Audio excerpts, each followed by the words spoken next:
खूप खूप स्वागत आहे तुमचं राधा रसोई घरमध्ये। आज आपण पाहणार आहोत रोजच्या जेवणातली सिंपल अशी दुधी भोपळ्याची भाजी। काहीही कष्ट न लागता चवीला सुंदर लागणारी अशी भाजी आहे। पाहूया मग त्याची रेसिपी।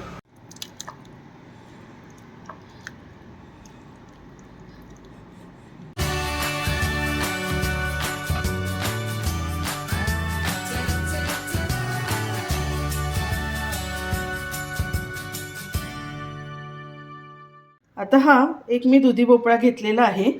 आता आपण भाजी करायला सुरुवात करूया।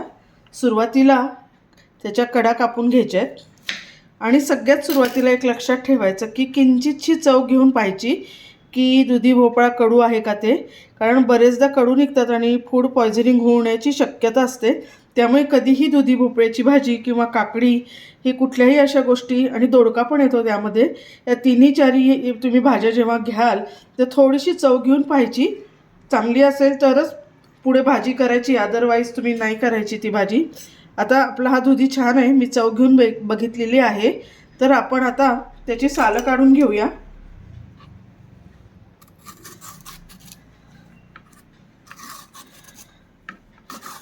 तर आपण या दुधीच्या मध्यम आकाराच्या फोडी करून घेऊया। खूप मोठ्या पण दुधी आपलं चिरून झालेला आहे, एकसारख्या फोडी आपल्या झालेल्या आहेत। आता आपण मध्यम आकाराचे कांदे चिरून घेऊया।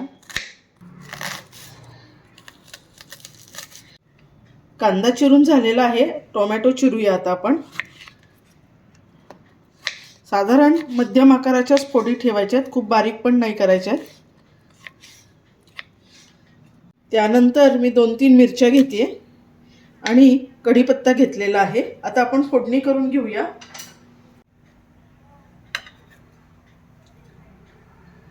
आपली नेहमीची सिंपल अशी फोडणी करूया। मोहरी, कारण आपण जी आता भाजी करतोय ही रोजच्या जेवणातली सिंपल कमी वेळ लागणारी अशी आपली भाजी आहे। मोहरी तडतडते आहे, त्यानंतर थोडंसं मी आलं टाकते। आलं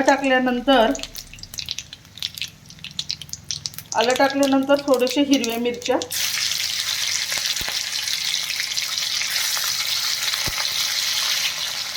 त्यानंतर कढीपत्ता टाकूया।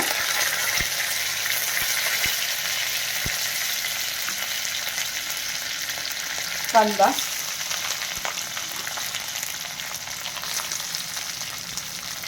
आता हे सर्व व्यवस्थित आपण परतून घेऊया।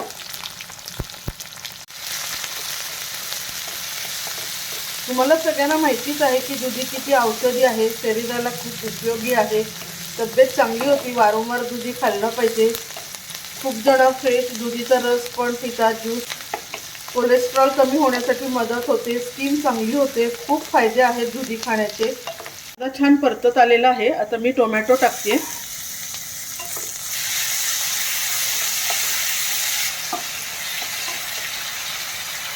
आता आपण मीठ घालायचं आहे आधीच। मीठ घातल्याने काय होईल की ह्याला पाणी सुटेल आणि या पाण्यामध्ये, भाजीच्या पाण्यामध्ये हा आपला कांदा आणि टोमॅटो मस्त शिजला जाईल, एकजीव होईल। त्यामुळे सुरुवातीलाच आपण मीठ टाकून घेतलेलं आहे। आता थोडंसं हिंग घालायचं आहे, त्यानंतर हळद, थोडंसं तिखट, धने जिरे पूड 1 चमचा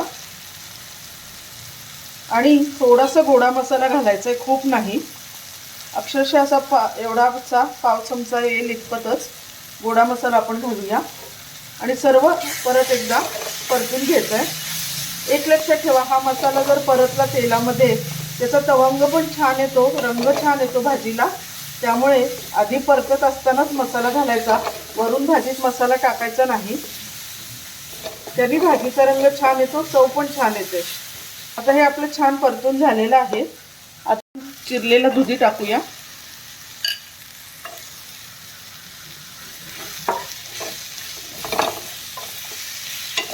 भाजी मी परतून घेतलेली आहे। मीठ आपण ऑलरेडी टाकलेलंच आहे। आता मी पाणी घालते। ही जी भाजी आपण करणार आहोत थोडीशी रस असलेली करणार आहोत, अगदी कोरडी सुकी भाजी नाही करणार आहोत।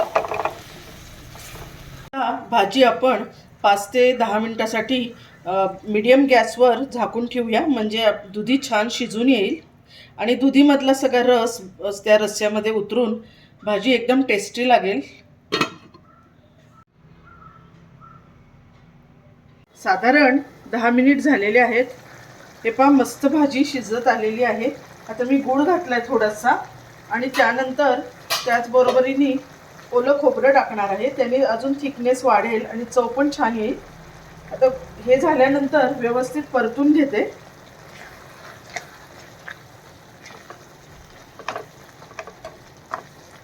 भाजी तयार झालेलीच आहे. आता मी कोथिंबीर टाकते आणि गॅस बंद करून घेते.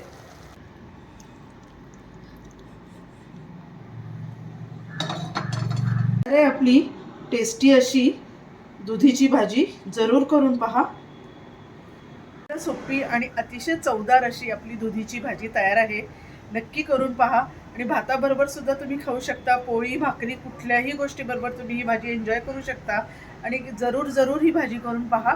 आणि राधा रसोई घर हे माझं चॅनल नक्की सबस्क्राईब करा. अजिबात विसरू नका. Thank you very much.